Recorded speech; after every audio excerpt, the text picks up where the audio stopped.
Good morning, everyone. Well, you might have noticed that I found quite a comfortable spot to put these presentations together for this week.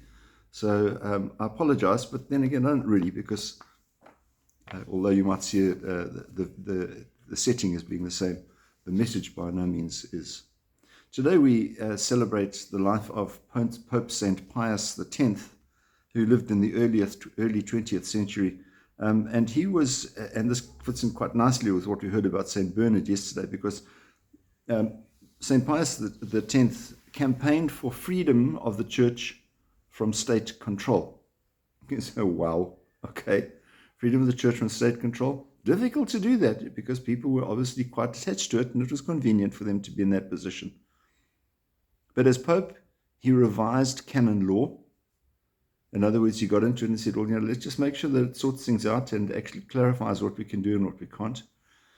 He reformed the liturgy, which again happened in the Second Vatican Council that some of us were alive to experience.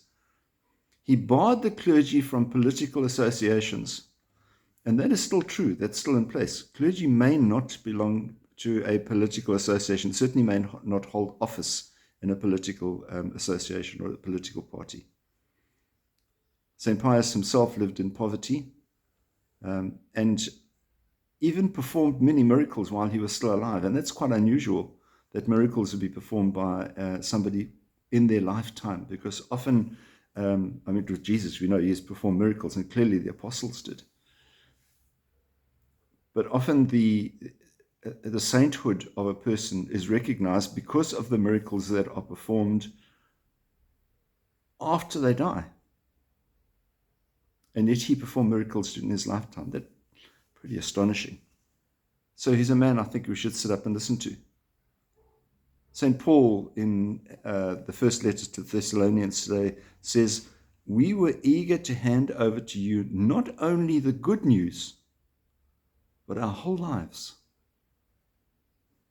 Fits in very nicely, I think, with what St. Bernard did and the philosophy that is presented to us by Pope St. Pius today. It gives you not only the good news of the Lord, good news, the message, but our lives too, we lived it out. So what you see in us is what God wants you to see.